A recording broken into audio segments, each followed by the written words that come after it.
Uma família que mudou a história da humanidade. A base bíblica, Gênesis 49, versículo 1 até o versículo 33, que é aquilo que eu chamei de discipulado profundo. 450 anos depois, em Deuteronômio 33, Moisés, já próximo da sua morte, usa o mesmo ritual. Eu perguntei, Senhor, por que Moisés está usando a mesma estratégia? Sabe o que o Espírito Santo falou comigo? Moisés está fazendo a supervisão para ver se os líderes das 12 tribos ouviram o que o pai Jacó disse. Tremendo. Vamos supor que você pudesse agora... Quantos assistiram aquele filme De Volta para o Futuro? Quantos assistiram? Vamos supor que você agora pudesse entrar na máquina do tempo e você voltasse 50 anos atrás. Acho que alguns de vocês não estariam aqui, né? Que tem a ver com seus antepassados. Quais seus familiares no passado que oraram para que você hoje fosse um servo de Deus? Porque certamente alguém orou por você.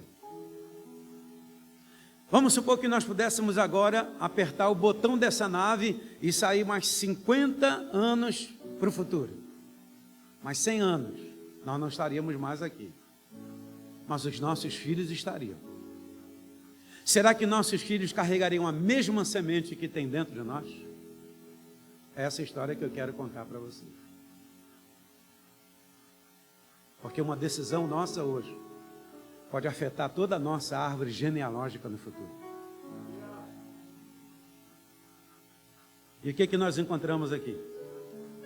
Encontramos através dessa ministração que uma igreja relevante nesse presente século somente será possível através de uma família relevante, muito bem edificada na poderosa palavra de Deus e com caráter irrepreensível.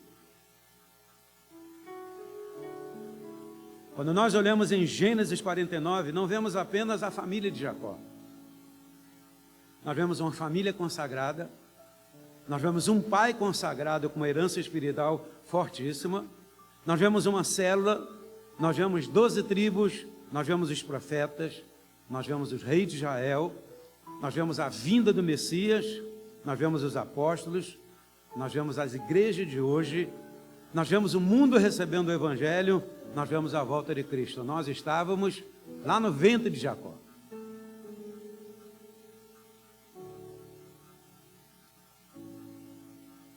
Você sabe muito bem que a proposta da visão do MDA é quantidade com qualidade. Você gera aquilo que você é. Se você tiver fome da palavra e ler a palavra, estudar a palavra, seu discípulo vai ser a mesma coisa. Hoje à tarde eu disse aqui que eu já li a Bíblia toda em 8 dias, foi meu recorde. Meu melhor dia eu li 245 capítulos da Bíblia, mas eu tenho um discípulo meu que leu a Bíblia toda em 2 dias. Num dia ele leu 954 capítulos da Bíblia. Tem que ter fome de Deus. Tem que ter fome de Deus. Então veja que você, aquilo que você é, Jesus não passou só conhecimento, Jesus passou a vida dele para os discípulos. Jesus disse, aquele que crê, verá obras ainda maiores. Então Jesus anelou por esse dia. Então, ao mesmo tempo que a igreja tem muitos membros, deve ser vista como se tivesse apenas um membro, uma pessoa bem cuidada, através do discipulado 1 a 1. Em um ano, eu preparei 2 discípulos para liderar uma igreja. Toda semana, um discipulado de 1 hora. Nós tivemos reuniões que aquele discípulo começava a chorar no meu escritório, dizer, a presença de Deus está aqui, a presença de Deus está aqui, e se agarravam comigo. Porque aquilo que eu acho pelas madrugadas, a face de Jesus, eu passo para eles. Eu lembro de um encontro com Deus que eu ministrei em Santarém. Quando eu terminei de ministrar esse evento, eu fui para casa e meia hora depois mandaram me chamar. E eu falei, será que teve algum problema? Cheguei lá, me colocaram numa sala com um homem muito estranho, muito esquisito. E eu falei assim, pois não, o que o senhor deseja? Aí ele falou assim, eu sou matador profissional, já matei muita gente. A minha perna já começou a tremer. Falou, Jesus, me guarda. Pastor, me explica o que é isso. Quando lhe anunciaram que o senhor tomou, que abriu a Bíblia, tinha um homem de branco atrás de você com as mãos assim na sua cabeça. Quem era? Falei, era Jesus. Porque há lugares que eu vou que as pessoas veem Jesus do meu lado. Falei, Jesus hoje está te chamando para uma nova vida. Ele quer te transformar.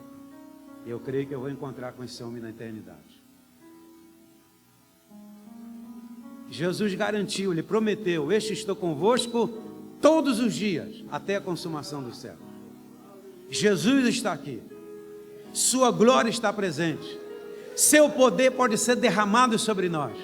Ele pode me transformar numa semente de qualidade. Minha família pode ser uma bênção nessa cidade e nas nações. Amém? Essa qualidade é resultado do que o líder é, do que a liderança é. A liderança transfere para os seus discípulos a vida de Deus e também seu código genético. Todos os nossos pastores jejuam 40 dias. Nós temos um pastor, Francisco Barro de Manaus, quando eu termino os 40 dias, ele emenda mais 40, ele faz 80. A igreja de Manaus tem 1.125 células, mais de 8.000 membros, eles têm 17 núcleos, na média 80 a 90 células, está abrindo 3 igrejas no Brasil, 80 dias de jejum. Meu irmão, aquela igreja treme quando a gente começa a orar. Só a liderança são quase 700, 800 líderes. Toda vez que eu vou lá, eu me emociono e choro muito, porque começamos com 20 pessoas em Manaus. Que tipo de semente é você? A igreja é o que a liderança é. A liderança é a porta da igreja. Por onde a liderança entra, a igreja segue junto. Lembrando que um líder de sucesso gera sucessores bem-sucedidos. Você quer ser bem-sucedido? Família de Jacó. Uma família que mudou a história da humanidade. Nesse discipulado profundo de Jacó, sobre seus 12 filhos, é notório que as bênçãos de Jacó são de acordo com o caráter dos seus filhos. Na minha opinião, a bênção vem sobre o caráter. E é verdade. E Jacó agora está apertando os parafusos, fazendo o discipulado profundo, porque naquela reunião estava nascendo o Estado de Israel. Uma nação. Abraão era pai de multidões. Você pode também ser pai de multidões, pai de nações, mãe de nações. Então lá no Gênesis 49 diz lá: depois chamou Jacó a seus filhos e disse: ajuntai-vos, e eu vos farei saber o que vos há de acontecer nos dias vindouros. Você tem visão futura? Você sabe o que Deus quer fazer com a sua família, com a sua casa, com seus filhos, com seus netos? Meu neto, com 6 anos, já toca a bateria, já canta. Ele fica imitando o meu filho do meio, tocando o teclado. No dia que eu apresentei o meu neto, o Senhor me mandou enrolá-lo com a bandeira brasileira. E eu comecei a chorar, a chorar. Eu ia andando pelo meio da igreja, dizendo: ele é a esperança do mundo, esperança das nações. Ele é um profeta às nações. E você vai ouvir falar sobre o meu neto Mateus daqui a alguns anos. Rapaz, o menino é demais. Ele conta as histórias bíblicas. É um negócio, Mateus, uma figura. Ajuntai-vos e eu vos farei saber o que vos há de acontecer nos dias vindouros. Ajuntai-vos, ouvi, filho de Jacó, ouvi a Israel, vosso pai. Quem dera que os maridos tivessem essa unção, essa graça, para fazer um culto doméstico, cheio da glória de Deus, e ele anunciar o futuro dos seus filhos. Você será um profeta, você será um pastor, você será um líder do ministério de música, você vai ganhar milhares e milhares de almas. Eu penso que Jacó vivia muito mais no céu do que na terra. A minha mulher às vezes fala assim: ei, Ari, Ari, aí, Ari, desce aí do céu, vem aqui conversar comigo. Que a minha cabeça está sempre conectada. Desde que eu recebi o convite, minha mente está conectada com o céu, para ministrar para vocês. Dias vindouros. O que será dessa igreja daqui 5 anos? O que será dessa igreja daqui 10 anos? O que será dessa igreja daqui a 20 anos? O terreno da nossa igreja em Manaus é o tamanho do seu aqui. Aquele terreno está avaliado nos 16 milhões de reais. Nós compramos na época da crise por 3 milhões e meio. Já pegamos todas as licenças e fomos começar a construir um prédio para 5 mil pessoas. 4 reuniões dá 20 mil pessoas. Eu estou crendo que nós vamos multiplicar. Se uma célula ganhar mais uma, vai para 2.000 e tantas células.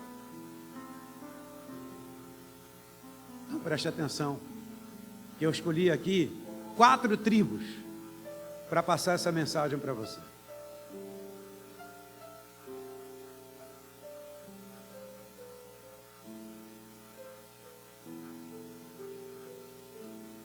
Rúben, ele era o primogênito. E o primogênito tinha direito à herança. Isso era comum acontecer. E quando o pai estava próximo da morte, ele reunia a família exatamente para passar a herança para o filho mais velho. Só que havia um problema na vida de Rúben, que o impediu de receber essa herança. Olha o que Jacó está dizendo aqui no versículo 3. Rúben, tu és o meu primogênito, minha força e as primícias do meu vigor, o mais excelente em altivez, o mais excelente em poder, impetuoso.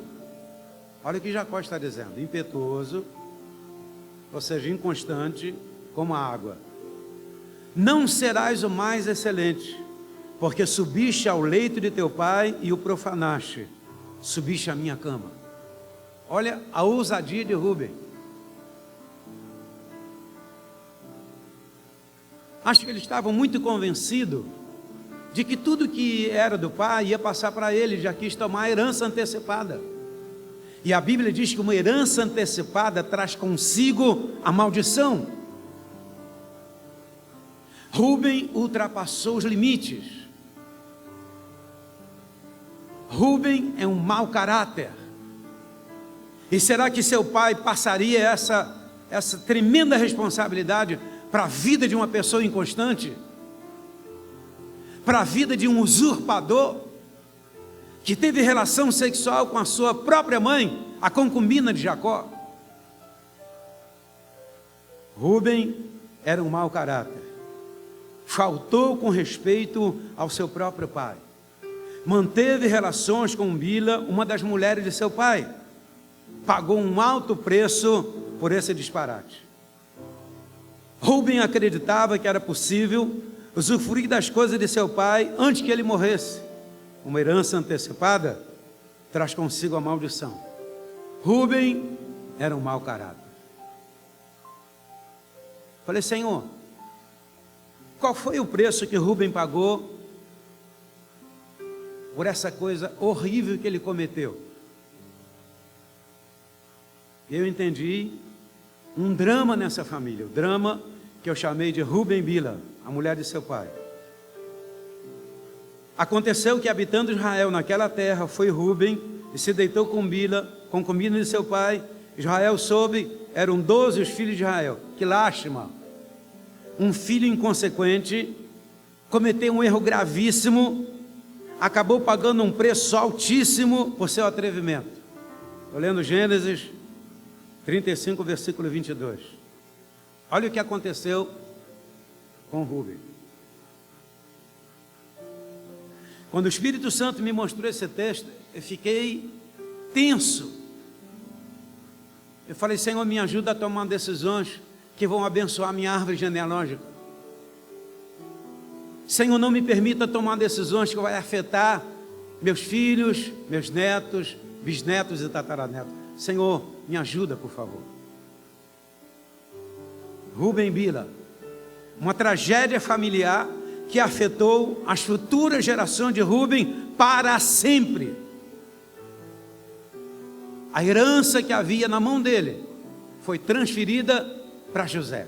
Olha o que diz a Bíblia em 1 Crônicas, capítulo 5, versículo 1 e 2.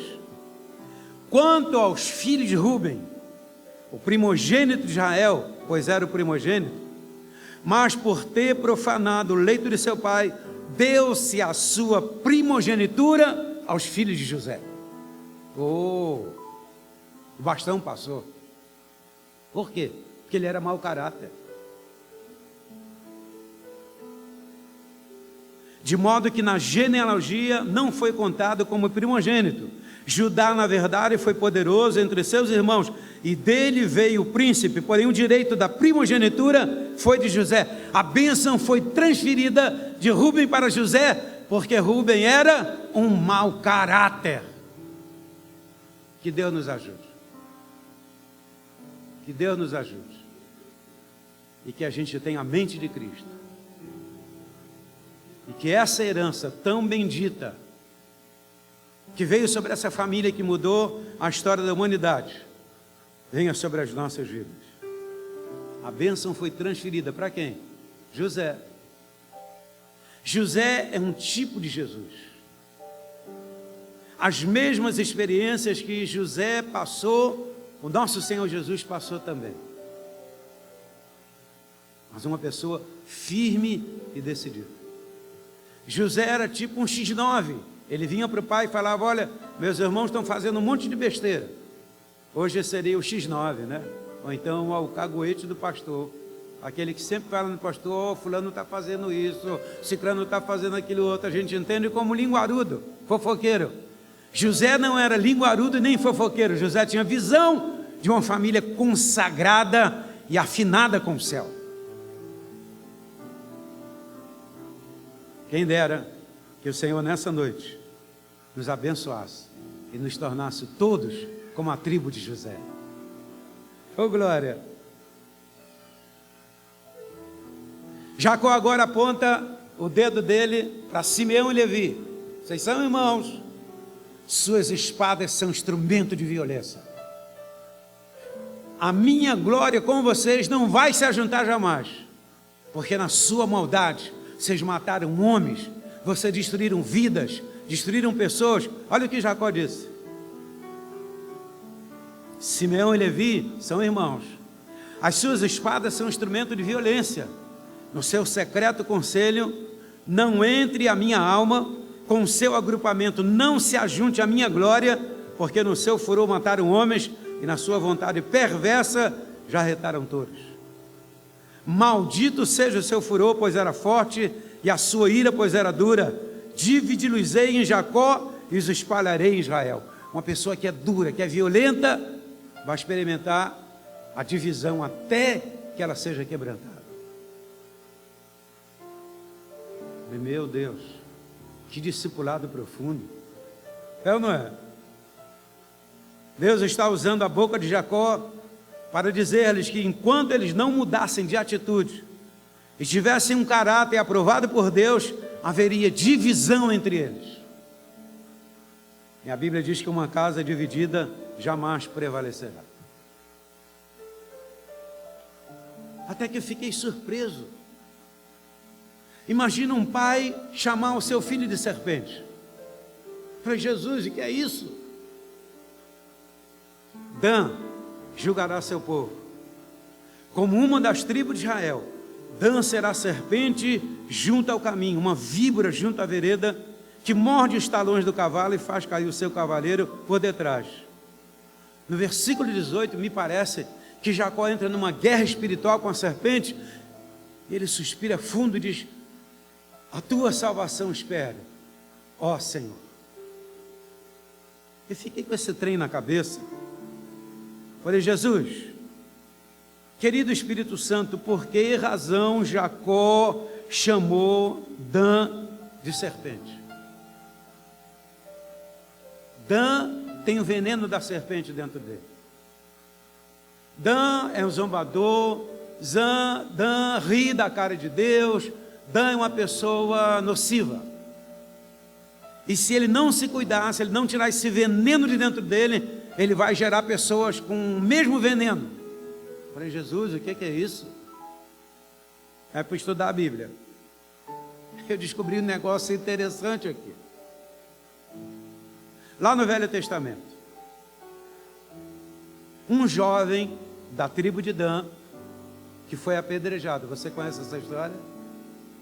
Está lá em Levítico 24, versículo 11 até o 16. Então, o filho de uma mulher israelita blasfemou o nome do Senhor. Quem blasfema o nome do Senhor? O diabo, o bicho ruim, o mal cheiroso, Beelzebub, o maligno. Rapaz, o jovem era de Israel e ele blasfemou o nome do Senhor, amaldiçoou o nome de Deus, pelo que o trouxeram a Moisés. O nome de sua mãe era Selomite, filha de Dibre, da tribo de Dan. O veneno foi passando de pai para filho, de pai para filho, de pai para filho. Meu pai era viciado em bebida alcoólica. Meu pai tomava uma garrafa de cachaça por dia. Meu pai tentou me assassinar 2 vezes.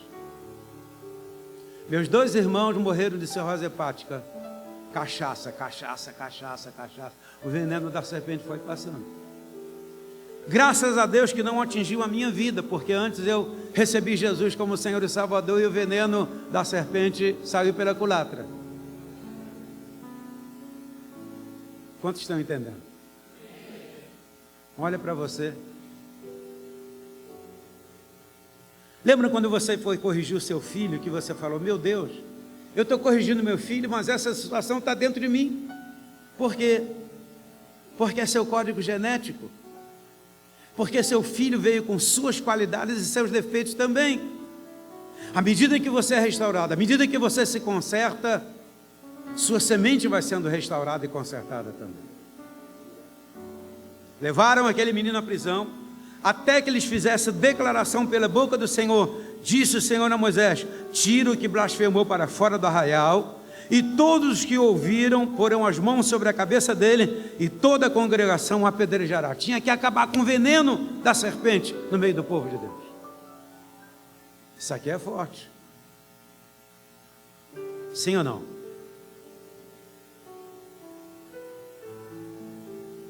Aí me impressiona quando Jacó começa a profetizar sobre a tribo de Aser. E isso é lindo. E lá em Deuteronômio, essa profecia ela é ampliada. 450 anos depois, a tribo de Aser foi progredindo, melhorando. Mas aqui em Gênesis 49, Jacó disse assim, Aser, seu pão será abundante. O pão é a palavra de Deus. Jesus disse, eu sou o pão da vida, quem comer de mim, jamais terá fome. A tribo de Aser tinha delícias reais, pão em abundância, uma tribo apaixonada pelas Sagradas Escrituras. Meu Deus, será que sua tribo é a tribo de Dan? Ou será que a sua tribo é a tribo de Aser? Apaixonados pela Bíblia, apaixonados pela palavra, você respira a palavra 24 horas por dia. Às vezes nós estamos no aconselhamento, a minha esposa fala assim, puxa, mas você tem resposta para tudo, hein? Eu falei assim, bom, a minha resposta não é minha, é da Bíblia. Eu tiro tudo daqui da Bíblia. Para qualquer pergunta que você fizer, se eu não souber, eu vou pesquisar e vou te dar uma resposta bíblica.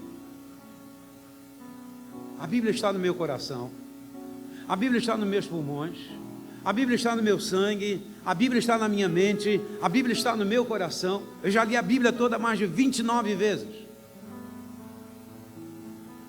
Às vezes as pessoas perguntam, apóstolo, de onde você tirou tanta revelação? Eu falo, é o Espírito Santo que me dá.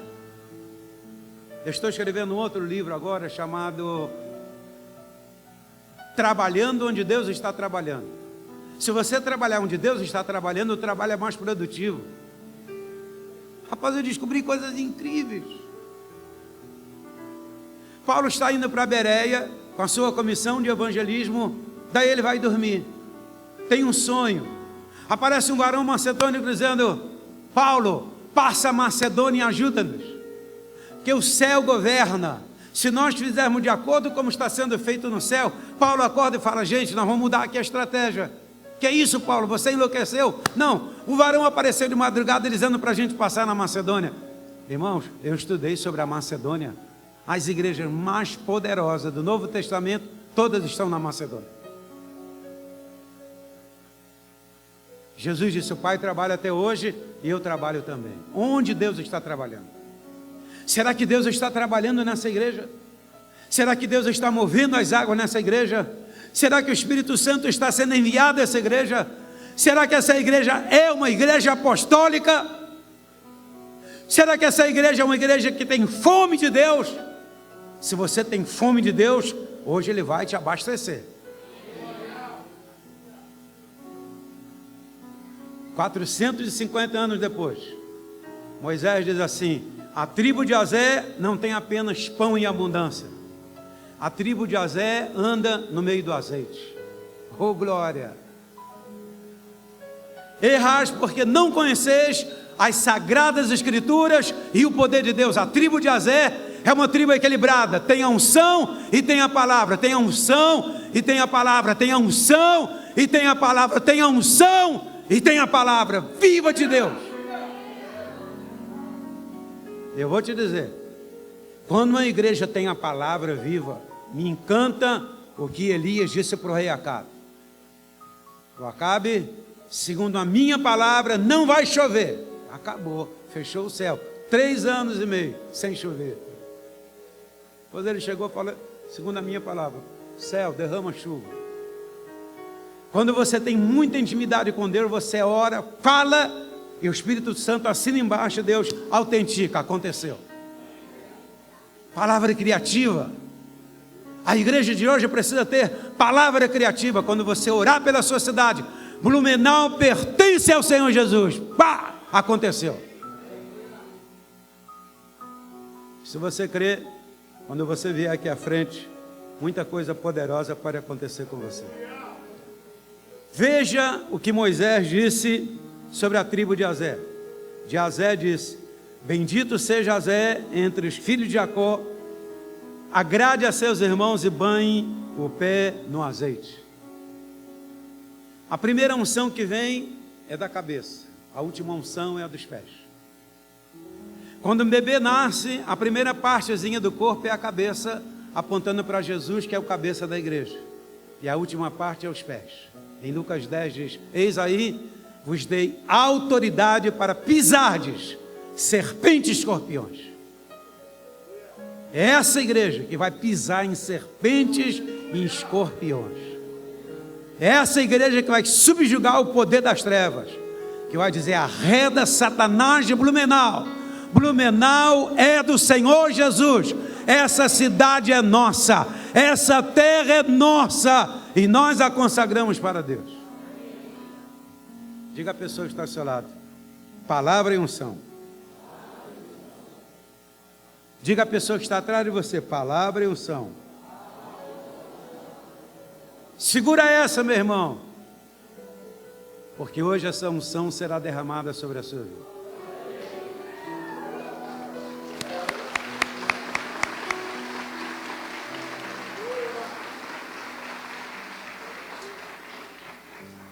Agora diga à pessoa que está na sua frente: ei, tribo de Azé, acorda.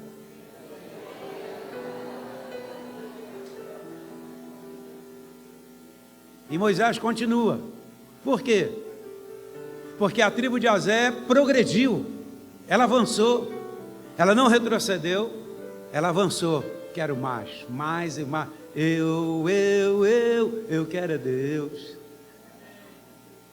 Não me importa o que vão pensar de mim. Eu quero é Deus, eu quero é Deus.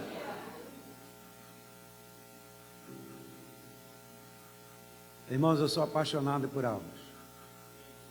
Às vezes no dia da família, eu saio com a minha esposa e a minha filhinha, ela está aqui. Pode perguntar isso para ela. Vamos no shopping, comprar uma roupinha, um vestido, uma calça rasgada que é mais barata, né? É porque a calça do Refúgio é mais barata. Elas vão experimentar roupa. Quando elas saem lá da salinha experimentar roupa, várias vezes, está todo mundo chorando dentro da loja. Mas eu prego. Deus me deu uma estratégia tão tremenda que eu começo a brincar com a pessoa, a pessoa dá uma gargalhada daqui, dali, eu entro com o evangelho, aí a pessoa que estava rindo começa a chorar. No mercado, a caixa começou sabe aquele choro copioso assim, e o gerente veio e falou: o que houve? Esse velho aí está abusando de você, não sei o quê. Não, ele está falando de Jesus para mim. Gente, quando você é apaixonado por almas, há um fogo ardendo dentro de você, e você tem que contar das boas novas às pessoas. Meu irmão caçula um dia falou assim: Ari, quero ter uma família igual a sua. Eu falei: amém. O que será que aconteceu com a tribo de Aser? Gente, eu descobri outro texto aqui no Velho Testamento. Eu estou falando sobre uma família que mudou a história da humanidade. Isso pode acontecer com você. Um dia eu resolvi largar tudo, uma carreira de projeção, diretoria industrial de uma multinacional, ganha dinheiro por causa do evangelho. E Deus usou a minha vida, eu digo isso para a glória de Deus, para mudar o louvor e a adoração do Brasil. Porque as pessoas que saíram do nosso ministério têm abençoado ainda hoje as nações. Resultado de busca de consagração pessoal. Mas olha o que eu descobri aqui, estamos entrando na conclusão. Lá em Lucas 2, de 36 a 40, fala sobre uma mulher, aliás, uma profetisa chamada Ana, filha de Fanuel, da tribo de Aser. Olha, no Novo Testamento. Avançada em dias, que vivera com seu marido 7 anos, desde que se casara, era viúva de 84 anos. Essa mulher não deixava o templo, mas adorava noite e dia em jejuns e orações. Será que daqui a 30, 40 anos, se Jesus não voltar, sua herança será como essa tribo de Aser, que não largava o templo, jejuando e orando e buscando a face de Deus? E chegando naquela hora, dava graças a Deus e falava a respeito do menino a todos os que esperavam a redenção em Jerusalém. Essa profetisa Ana, de 84 anos, vivia mais no céu do que nessa terra. Essa mulher era poderosa em jejuns, em orações. Essa mulher andava com Deus todos os dias. Com certeza ela entrava e saía da eternidade a hora que ela queria. Assim como Davi, que quando começava a ministrar, ele ia lá na despensa de Deus e pegava tudo que ele precisava e ainda dizia: o Senhor é o meu pastor e nada me faltará. Deitar-me faz em verdes pastos e guia-me na vereda da justiça. Aleluia! Hein? Essa é a igreja que vai entrar na eternidade, vai ver o que Deus está fazendo e vai trazer para a terra, que vocês sejam como a tribo de Aser. E agora, terminando, de repente entra um silêncio na sala, e eles começam a cochichar um com o outro. Que será que o papaizinho agora vai falar sobre José, hein? Será que o papaizinho vai colocar o dedo na ferida do José? Será que o nosso papaizinho vai dar um bisturi aí, algum problema na vida de José? Rapaz, não tinha nada na vida de José. Muito pelo contrário. A Bíblia diz que José era distinguido dentre os demais. O Espírito Santo está aqui. Será que o Espírito Santo está olhando para você e dizendo: o meu servo fulano de tal, ele é distinguido dentre os demais? Por que distinguido? Porque tem caráter, tem uma conduta irrepreensível, tem a mente de Cristo. Meu Deus. Jacó disse: José é distinguido dentre os demais. E a impressão que eu tenho é que Jacó pegou aquele vaso de bênção, a herança, e vai sobre a cabeça de José e derrama tudo sobre a cabeça dele. Meu Deus! Será que você tem competência nessa noite para receber o melhor de Deus? Assim como José. Será que você e eu, nós estamos preparados para receber o que Deus quer nos dar? Apóstolo, eu tenho muita coisa para consertar na minha vida. Para mim não dá. É muita coisa errada. Eu tenho que tomar muito banho, muita água, muito sabão, detergente, soda cáustica.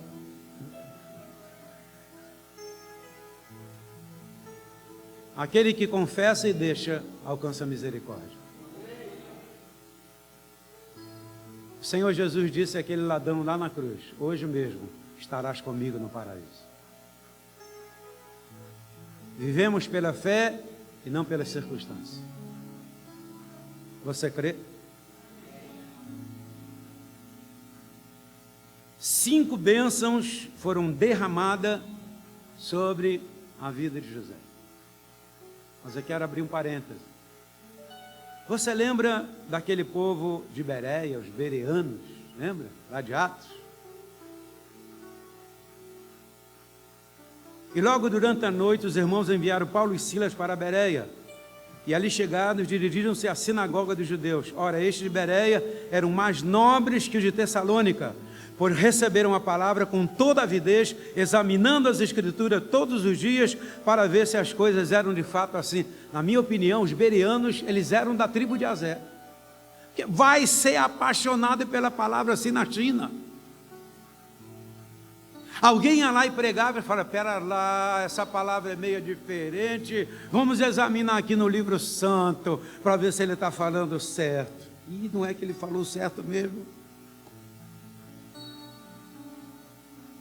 Eu quero terminar nessas 5 bênçãos. José é um ramo frutífero. Um ramo frutífero junto à fonte.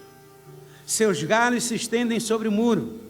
Os flecheiros lhe dão amargura, atiram contra ele e o aborrecem. O seu arco, porém, permanece firme e os seus braços são feitos ativos pelas mãos do Todo-Poderoso, o poderoso de Jacó. Sim, pelo pastor e pela pedra de Israel.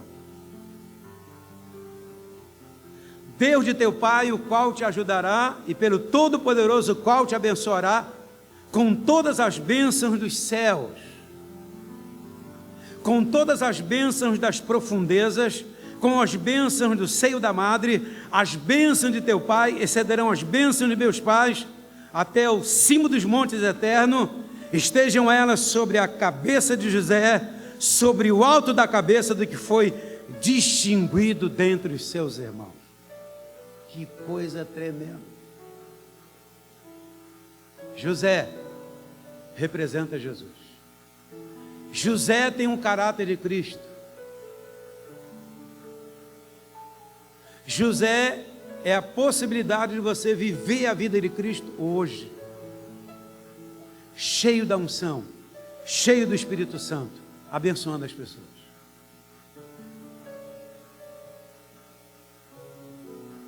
Em Deuteronômio, Moisés profetiza as 5 bênçãos. Lembra que eu falei do número 5 aqui, desse livrinho azul? E aí acontece algo interessante. Ao invés de Moisés dizer distinguido, Moisés viu que houve tanto progresso na tribo de José, que ele diz: príncipes e princesas. Isso é lindo. Progrediu tanto, porque Deus nos vê como príncipes e princesas.